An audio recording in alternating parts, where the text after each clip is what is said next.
Okay, I think we will get started because we have a special program for everybody tonight. My name is Sidney Pertnoy. I'm chair of the Holocaust Memorial Miami Beach. It is my pleasure to welcome all of you here tonight to this very special program for Zachor Society members, our VIP friends, and for teachers.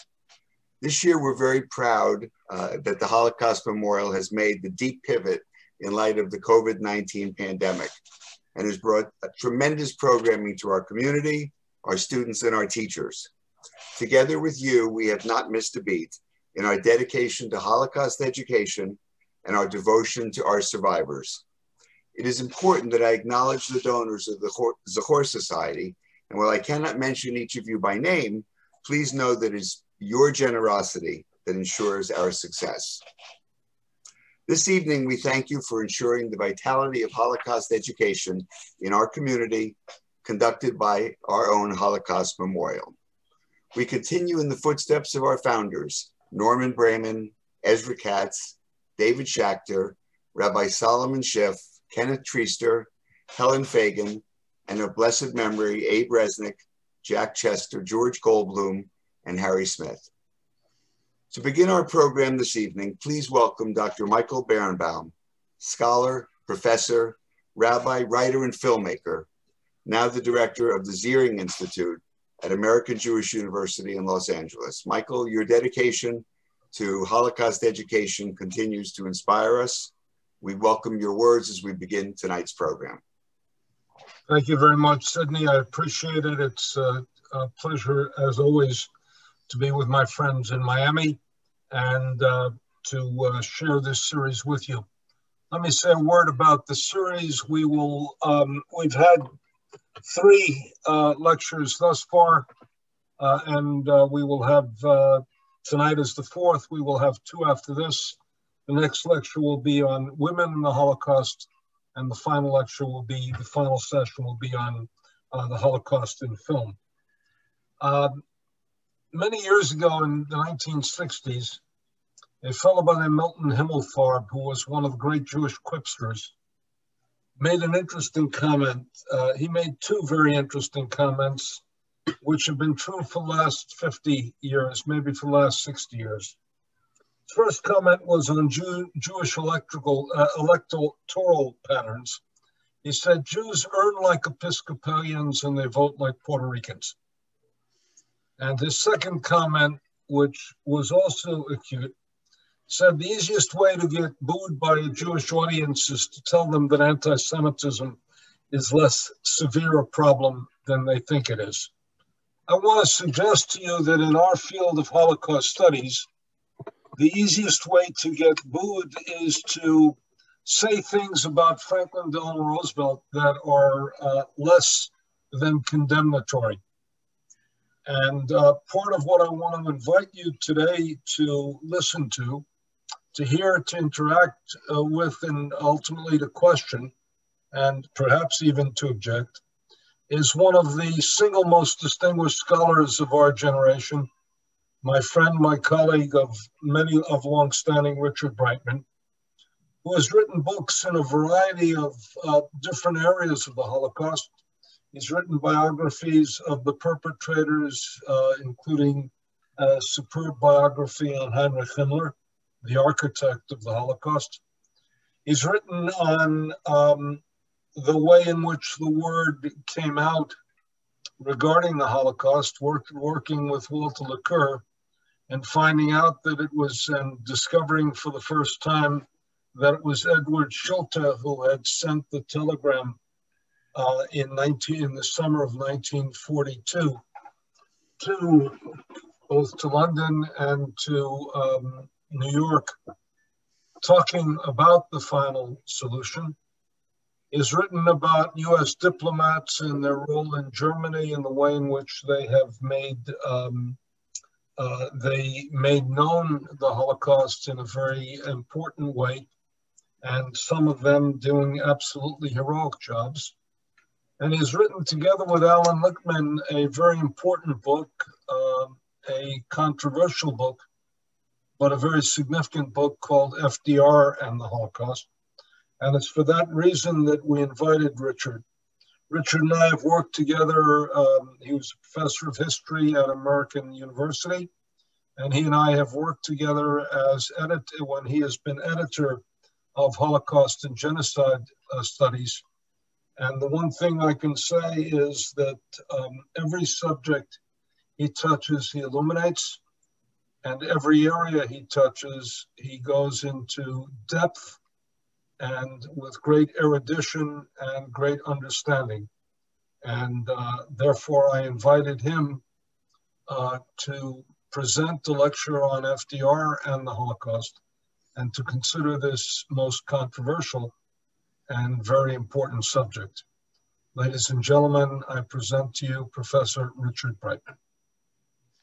Thank you, Michael, for the too generous introduction. And thank you, Sydney and Sharon Horowitz, for the introduction too.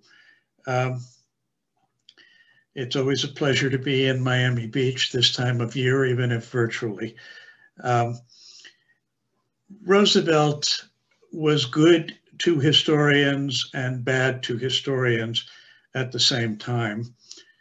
He set up the first presidential library while he was still president, and that library in Hyde Park, New York remains a must stop for researchers on Roosevelt personally and the whole Roosevelt administration and its policies.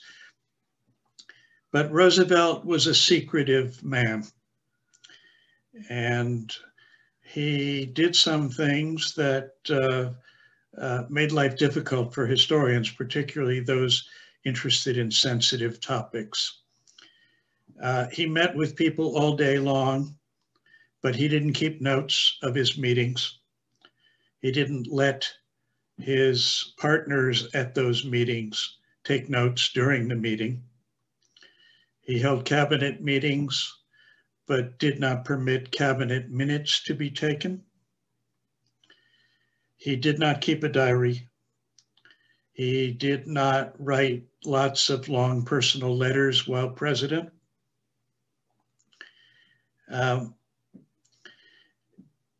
I used to joke a number of years ago, especially with children in the audience, I'd say, he didn't tweet either.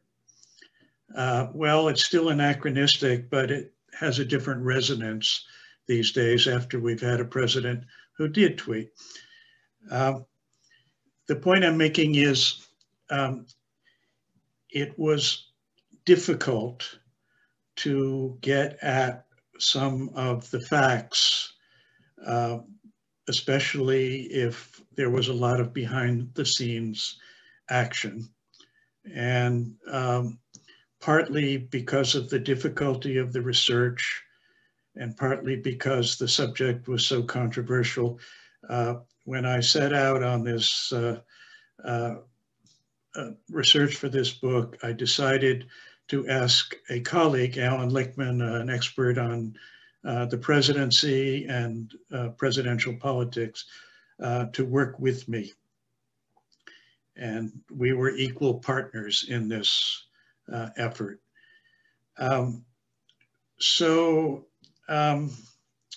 We tried to show not that Roosevelt was all good or all bad, but that Roosevelt was very different at different times during his presidency.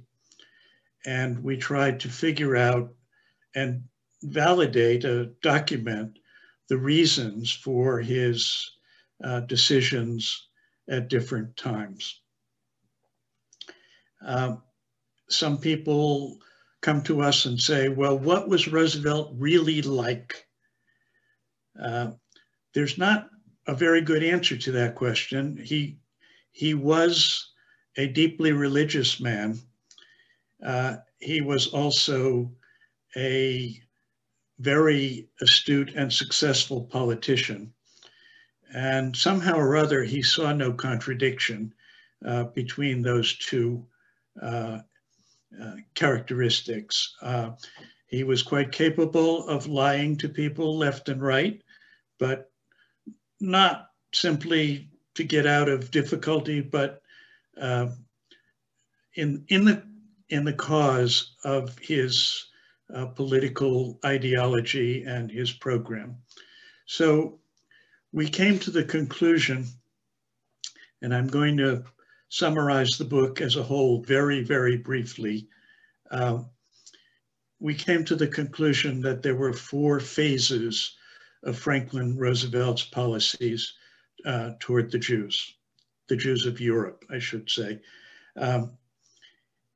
In the first phase, which is roughly his first term,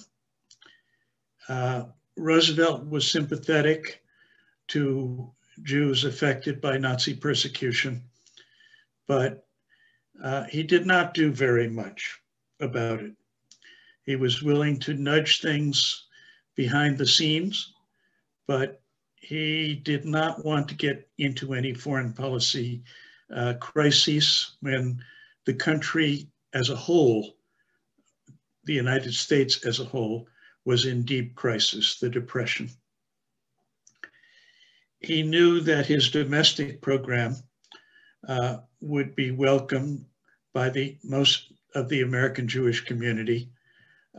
He did not absolutely have to do anything with regard to Germany to keep the majority of the Jewish vote. So that was the first Roosevelt, sympathetic, deeply disliking the Nazis, but not taking much in the way of risk. The second Roosevelt came after he was reelected in 1936. He was reelected with a landslide, and briefly he had a very solid majority in both houses of Congress. He thought at the time that this was his last term. He had great achievements, the New Deal program at home. He had done very, very little in foreign policy, and he hadn't been willing to tackle the immigration issue, except to allow a very slight increase in immigration from Germany over time, the large majority of which was Jewish. And there was the quota system, which capped annual immigration, not only from Germany, but from all of the European countries. The quota system was not the immediate problem as far as Germany was concerned, because there was a regulation that President Hoover had enforced called likely to become a public charge, so that only people who were independently wealthy or had well-off relatives willing to support them could get visas, could qualify for visas. But after Roosevelt was reelected in November 1936, suddenly consuls in Europe received new instructions. One document shows that the consuls were instructed to regard the cases of German Jews, if they had relatives in the United States, more favorably. And lo and behold, immigration began to rise. And by the middle of 1938, for the first time, the German quota, which was a substantial quota of more than 25,000, was filled. And then once Austria was added to Germany, Austria was annexed by Germany, the quota was over 27,000. So that was the second Roosevelt, much more favorable to the Jews of Europe than the first Roosevelt. But the second Roosevelt did not last. As the country moved into 1939, war became more and more likely. Roosevelt began to toy with the idea of running for a third term, unprecedented. And he tempered his enthusiasm for dealing with foreign policy issues that might pose political risk. He was, however, still willing to encourage other countries to take in German Jews and other European Jews until World War II broke out. That led to the third Roosevelt, who was very worried, not only about the war itself, but about security issues at home and political issues at home that might accompany an American war effort. In the beginning, the United States stayed neutral. Roosevelt was still vehemently anti-Nazi, but vehemently anti-Nazi did not mean pro-German Jewish immigration. There were administrative cutbacks, a toughening of regulations, immigration regulations in 1940. What was the climate like in 1940? Well, some of you will have studied historical works. Others may have read Philip Roth's novel, The Plot Against America. I think there's been an HBO program based on that novel recently. Isolationists were still very, very strong. There were fears about plots to overthrow the government. And one of the American popular culture heroes, Charles Lindbergh, was an influential figure stirring up opposition to the Roosevelt administration and to not just the Jews of Europe, but the Jews of the United States. Roosevelt decided to run for a third term, did not want to take chances with immigration, and allowed some of his subordinates, one in particular who was an anti-Semite, to cut back the level of immigration very sharply. That was the third Roosevelt, and as we said in our book, the third Roosevelt lasted too long. As the war began to go in favor of the Allies in 1943, Roosevelt began to rethink his position and see that particularly on the liberal side, there was a lot of criticism of inaction with regard to what we call the Holocaust.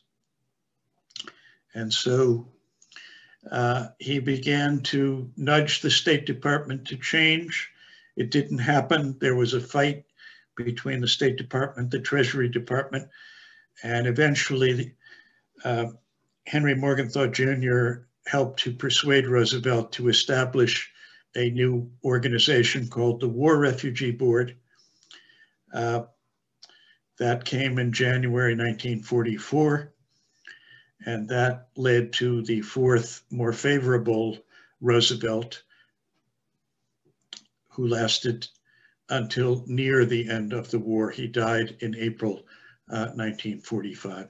So that, in brief, is a summary of the book. 4 Roosevelts. We're critical of 2 of them.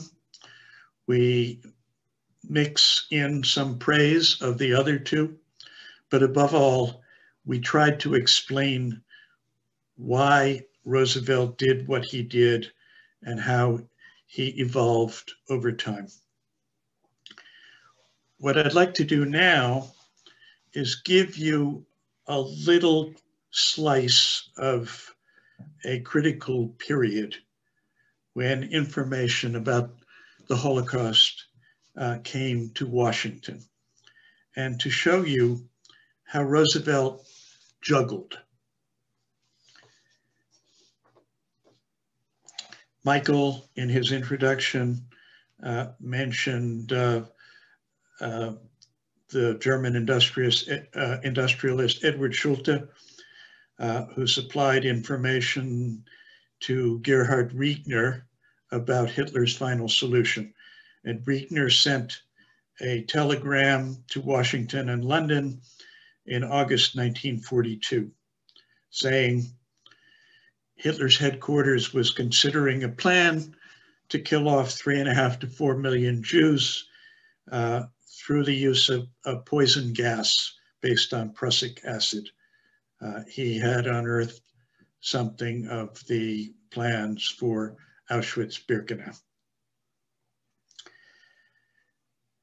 The State Department did not believe this report, said so, and although Riegner had requested that the information go to Rabbi Stephen Wise, the State Department decided not to pass it on. Riegner had taken precautions and figured out another way to get the information to Wise. It took a month longer, but eventually it got through. Wise rushed to see Undersecretary of State Sumner Welles, the #2 man in the State Department, and the State Department official closest to Roosevelt. When we don't have evidence of what Roosevelt was thinking or doing, we look at Welles, because Welles was his proxy. Welles told Wise that this report seemed implausible because Nazi Germany needed laborers, and why would they kill off millions of Jews? But he promised to investigate, and investigate he did. It took a long time. They gathered information from various places, and eventually Wise was told that the investigation confirmed his deepest fears. When Welles said that, he had undoubtedly told Roosevelt about it. He saw Roosevelt frequently, not every day, but every week. And we have to assume that in November 1942, Franklin Roosevelt learned about this terrible secret. What else was going on in this period? What other factors did Roosevelt have to deal with that might impinge upon any statement or action?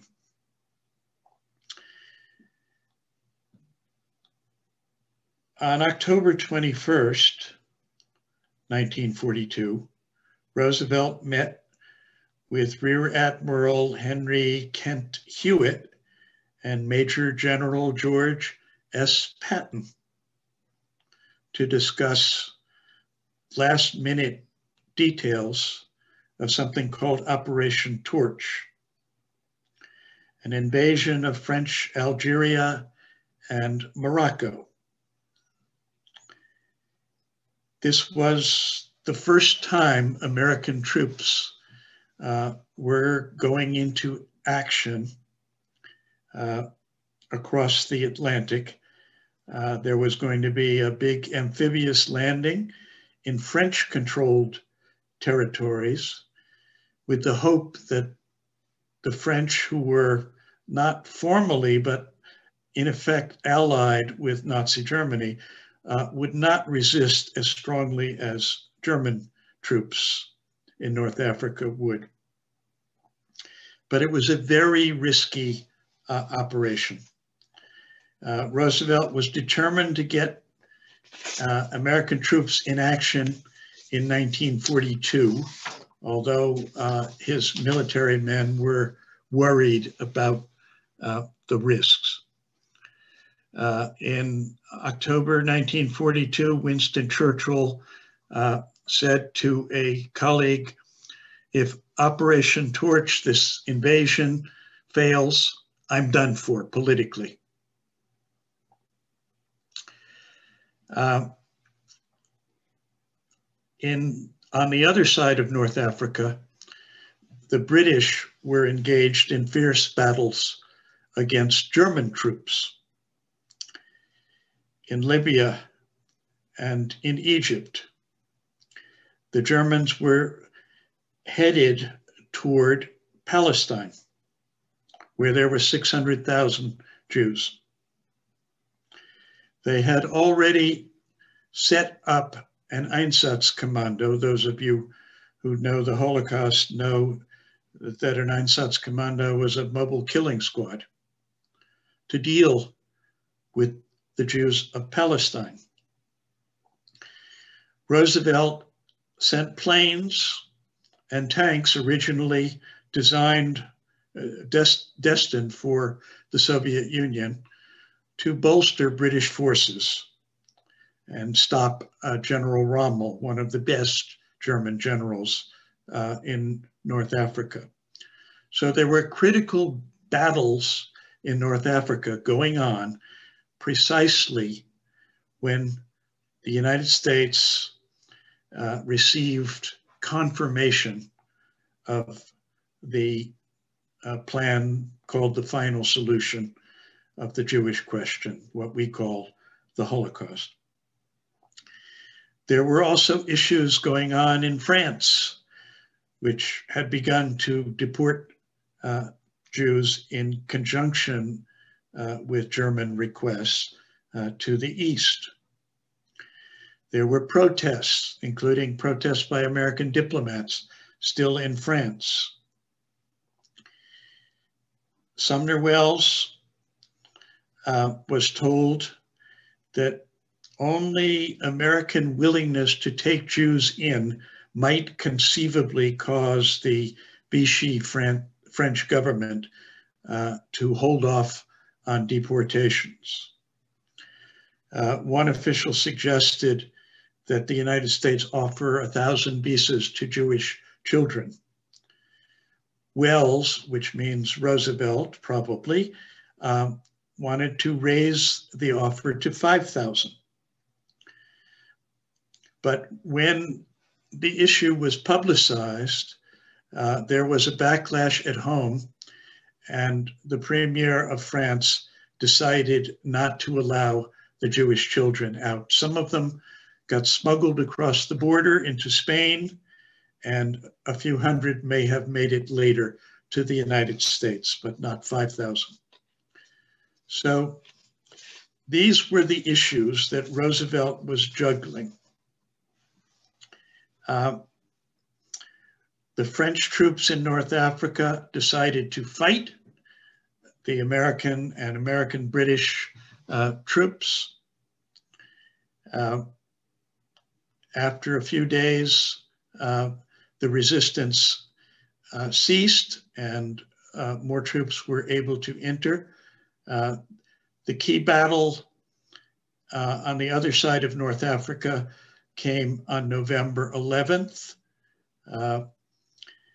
And Germany decided to resist as strongly as possible. They rushed troops into Tunisia.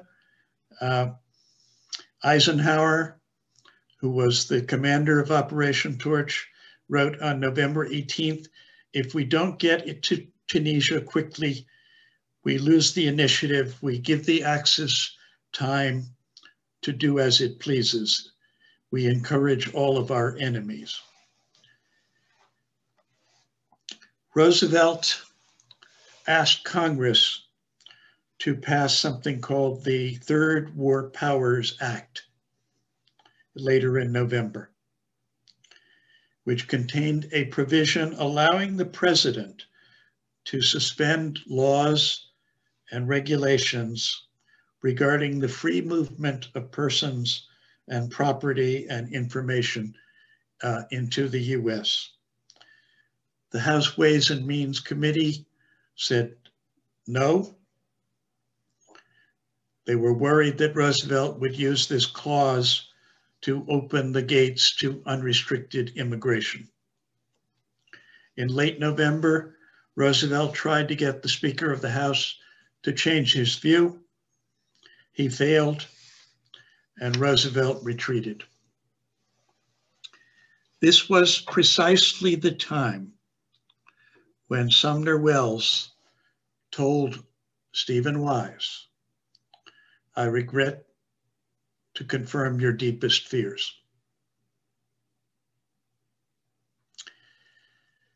So what did Roosevelt do? He was asked to meet privately with 4 prominent Jewish representatives, including Stephen Wise. He was fixated on the situation in North Africa, didn't particularly want to do it, but finally agreed. They had a private meeting in the Oval Office on December 8th, 1942. We know about this meeting because one of the participants wrote a detailed account not too long afterwards.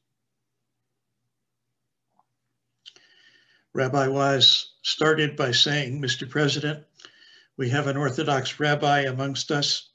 It is customary to deliver a benediction upon the head of the country when he comes into his presence.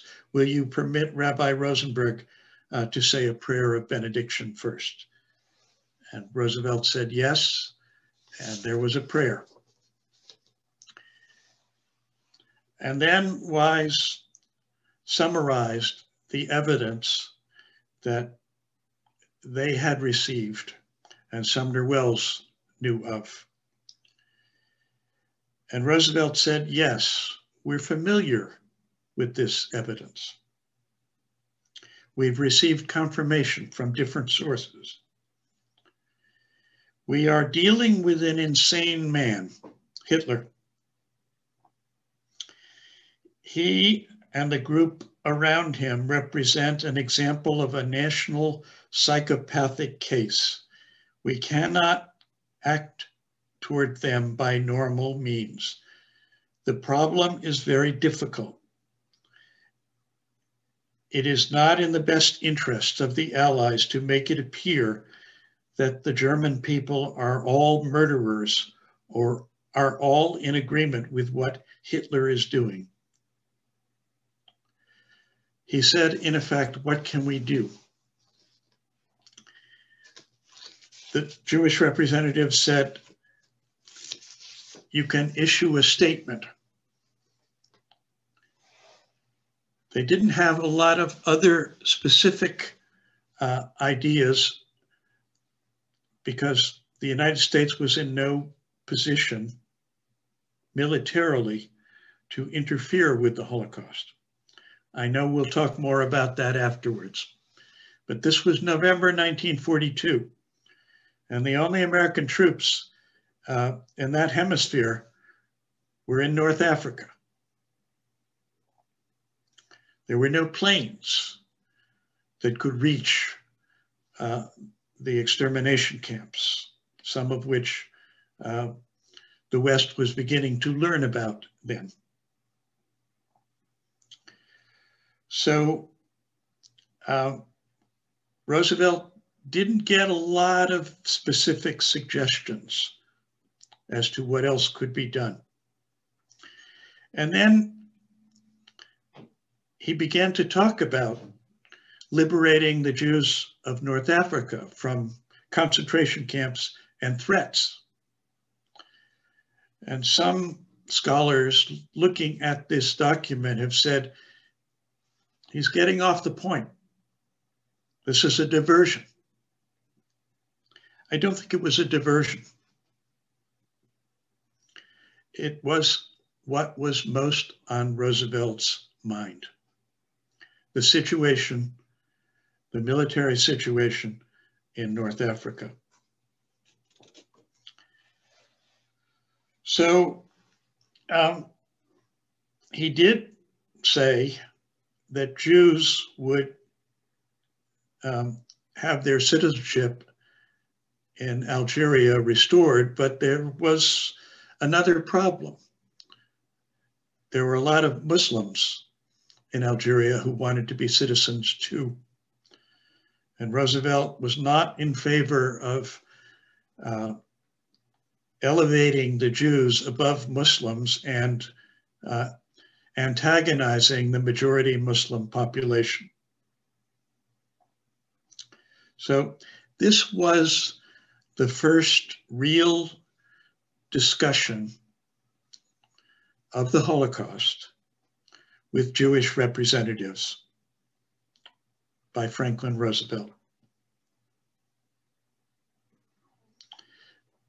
It was the last such discussion until late 1943 and 1944 with the founding of the War Refugee Board.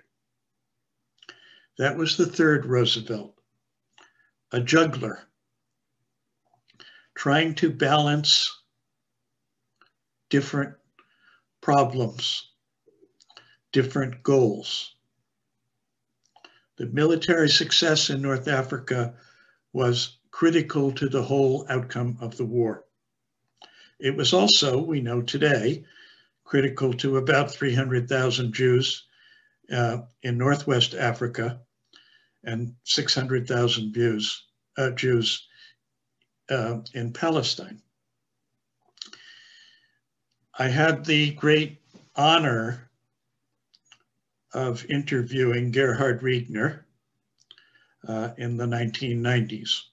I did the oral history videotape interview for the Holocaust Museum. And I said to Riegner, what is your attitude today toward Franklin Roosevelt? And he smiled. And he said, you know, during the war, I had a great deal of faith in Roosevelt. He was a great leader. He mobilized the country. He mobilized the world. Later, I found out that there were things that he could have done that he did not do. But I still say, without Franklin Roosevelt and without the campaign in North Africa, there would be no Israel today. So I still have great respect for Franklin Roosevelt. I think I'll stop there for questions.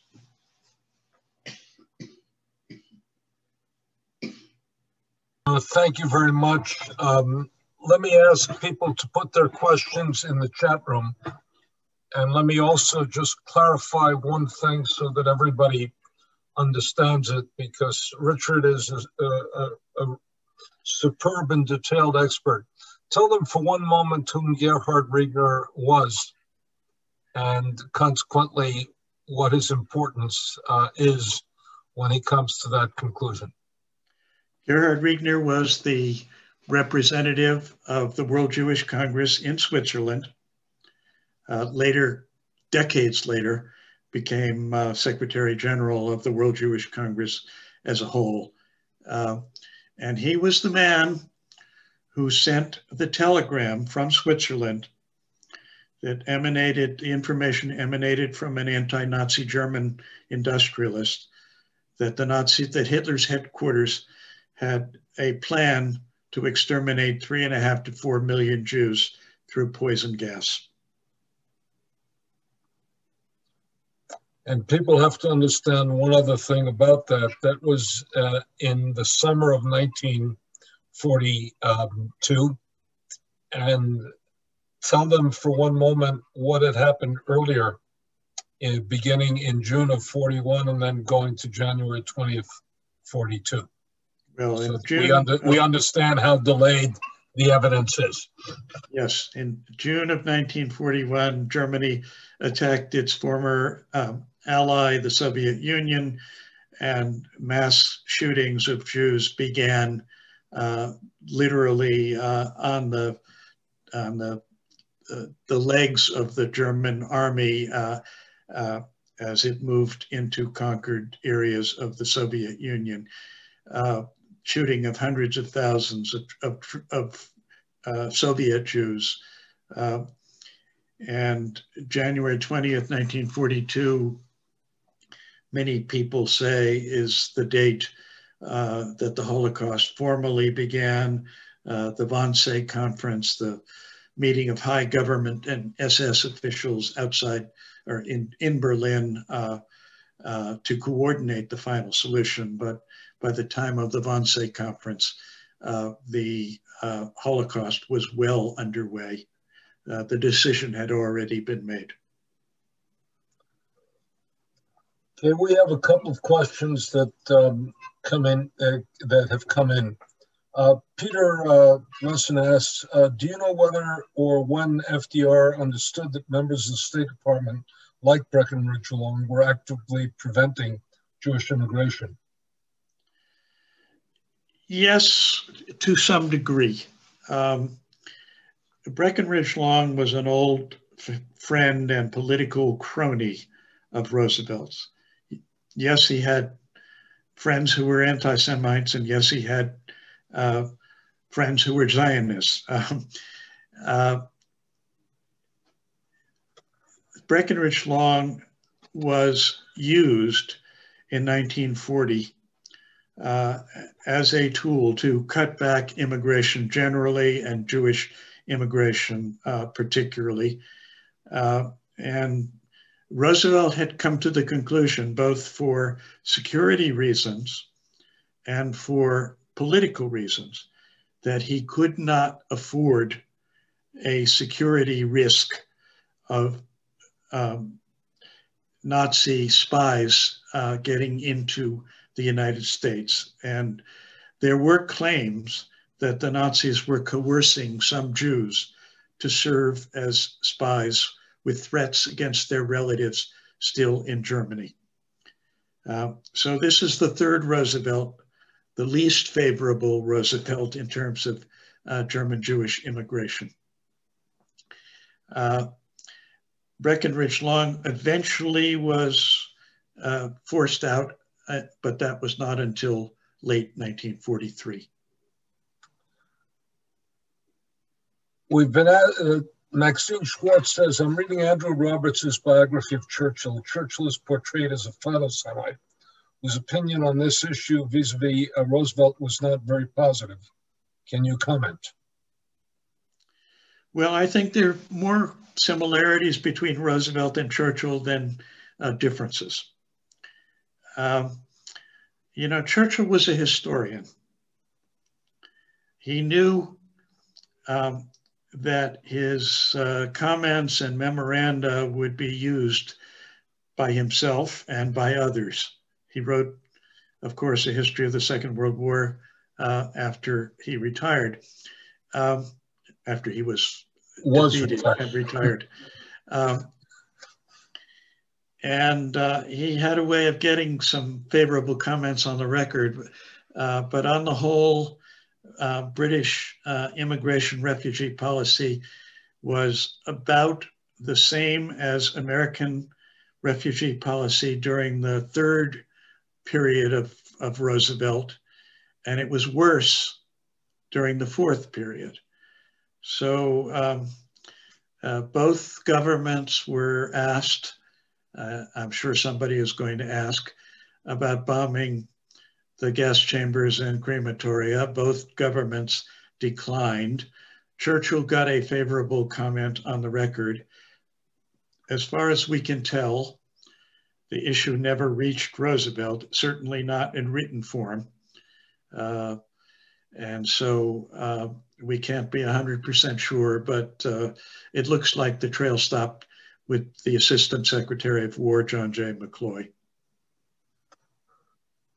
We've been asked, let's go follow up on that. After the United States secured base and settled Italy, why did the U.S. not have a plan to bomb the railroad tracks or Auschwitz-Birkenau itself when we knew that they were bombing missions in the area? Well, I'll go over the chronology, Michael, and you can follow up, or other people can follow up, if we need to go into this further. So the extermination camps were all in occupied Poland or a part of Poland annexed to Germany.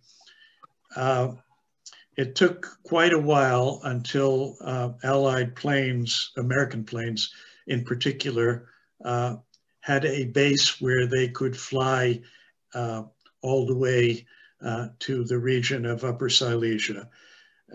And it wasn't really until the middle of 1944 that things came together. We had a base in northern Italy, and the planes were bombing industrial targets in Silesia. And there were now several different Jewish requests, both to bomb the rail lines and to bomb the gas chambers and crematoria themselves at Auschwitz-Birkenau. By that time, all of the other extermination camps had been shut down. This was relatively late in the Holocaust. So the War Refugee Board was the body in charge of trying to save victims of Nazi persecution. They considered this request. They investigated the idea of bombing rail lines and found that it wouldn't do any good because rail lines were being repaired very quickly by the Germans. That left the gas chambers and the crematoria. John Paley, the head of the War Refugee Board, finally decided to pass the request to the War Department, even though it went against his early instructions to stay out of military matters. Assistant Secretary of War, John J. McCloy, had a kind of stock rejection letter saying we couldn't possibly divert resources that are needed for the war effort. We know today, or we know since the 1980s, that American planes were in fact bombing in that specific area, and by accident dropped a bomb in the near Auschwitz-Birkenau, not on it. And so it is a very wrenching situation emotionally. What we don't know is whether bombers in that era could have succeeded in destroying the gas chambers and crematoria. Precision bombing in 1944 was a kind of contradiction in terms. Earlier in the war, bombers thought they had done well if they got within miles of their target. So the debate continues, and certainly Roosevelt's record and Churchill's record would look better in humanitarian terms if they had tried to bomb the gas chambers. But this was not a magic bullet to end the Holocaust. Let me read two questions, one with the other, because they represent both sides. Dr. Miriam Klein-Kasanoff said, how do we, who herself was a child refugee coming to the United States, how should we view Roosevelt in regards to Holocaust history? My father adored him and felt it was because of him that we were able to flee Nazi Germany and Nazi Europe, and to get to America in late 1941 and be accepted here. And then a woman by the name of Suzanne Gindy says, do you really think Roosevelt didn't do it? Why do you believe Roosevelt didn't do anything when he turned away the St. Louis? And remember, in Miami, the St. Louis saw the lights of Miami, and Cuba itself is only 90 miles from Miami. So this is the Roosevelt of 39, but talk to that, Richard, please. Sure. I'm going to have to give you a very condensed version of the St. Louis story, but let me first deal with the question of Holocaust memory. You know, when we look back at presidents, we have to decide how to measure them, how to judge them. And I don't think there will ever be a complete consensus about Franklin Roosevelt and the Holocaust. And different people will come to different conclusions, partly based on their knowledge and partly based on their emotions. I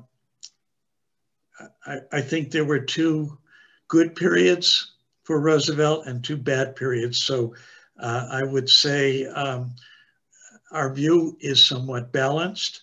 Could it have been worse? Of course, it could have been worse. There were anti-Semitic politicians in the United States. The Republican candidate for president in 1940 happened to be a relatively liberal candidate, Wendell Willkie, but the dominant view in the Republican Party in Congress was not only isolationist, but there was a heavy dose of anti-Semitism, and some Southern Democrats were anti-Semitic as well. So the picture that Philip Roth laid out in The Plot Against America, that novel, is not all that implausible. Charles Lindbergh was certainly anti-Semitic, and he was the most popular figure in the country for a while. Roosevelt, and we have to say something else, Richard. When historians quote a novelist to portray an era, he's really quite on target. I'm using it because I think a lot of people are familiar with it, and because Philip Roth received a prize from the American Historical Association for that book. Deservedly so. So whatever else you could say about Roosevelt, he was vehemently anti-Nazi, and he was determined to drive back Nazi Germany, and that determination helped to save at least some Jews in Europe, and a lot of Jews in North Africa. We're asked by Abraham Laser, Dachau and Buchenwald were well within bombing range. Why were they ignored? They were not extermination camps, and they were not, for the most part, the military was determining targets that were critical to the German war effort. Any presidential intervention would have been on political and humanitarian grounds. And Roosevelt did not do that. He wanted to be able to say that he let the military win the war and liberate many millions of people as quickly as possible. I have to tell you the story of the St. Louis because this is often widely misunderstood. And so let me do it as quickly as I possibly can. So the SS St. Louis, or the MS St. Louis, was headed for not the United States in May 1939, but for Cuba, with a shipload of 937 Jewish passengers who had obtained tourist visas that would have allowed them to stay in Cuba until most of them received their notification that they could get visas to the United States. Well, why did they have to wait? Because the quota system, the quota from Germany was filled. The quota system was a law. It capped immigration at 27,370. It was filled. So Roosevelt could not admit the passengers of the St. Louis to the United States legally. He had tried stretching the quota once before after Kristallnacht, and he got reamed in Congress for doing so. That's after November 1938. Let's just keep it in context. So in the summer of 1939, he was trying to get Congress to pass a modification of the neutrality laws that would allow the United States to aid Britain in case of war, and France in case of war. There were a lot of senators who were opposed to all immigration. He did not want to intervene and act illegally with regard to admitting the passengers to the United States. And if they gave those passengers visas, they would be jumping those passengers ahead of others who were waiting to leave in Germany to come directly to the United States. You want to blame Roosevelt, you have to give part of the blame to the quota law that was passed in 1924, well before Roosevelt became president. One of our audience, Fred Taubman, said, do you think that Roosevelt's casual country club anti-Semitism played a role in his failure to do more? And the other is, would you tell, this is me adding, would you tell us a little bit about the difference in background and then the differences in behavior between Eleanor Roosevelt's family and Franklin Roosevelt's family? Good questions. So Roosevelt, everybody used to know, was from in American terms, an aristocratic background, but a relatively liberal one. His father had business dealings with Jews, and his mother did some charity work, including for Jewish charities, and once received an award for doing so. Yes, there were moments when he would express himself in a way typical of people from that background and that class. But there were also moments when he could convince you that he was a Zionist or pro-Zionist and in favor of getting all the Jews out of Europe. The thing about Roosevelt is that he often told people what they wanted to hear, which made it difficult to get at the real Franklin Roosevelt. So if you want to create a lawyer's brief against Roosevelt, you can pick out a number of his worst sounding statements. If you want to go in the other direction, you can talk about the number of times he met with Stephen Wise, with other Jewish leaders and Jewish officials. It all comes down in the end to action. Roosevelt, in the end, was willing to establish a war refugee board, which saved many tens of thousands of lives in the last year and a half of the war. Britain never established a war refugee board. So what happened to Churchill's philo-Semitism? Eleanor Roosevelt and Franklin Roosevelt.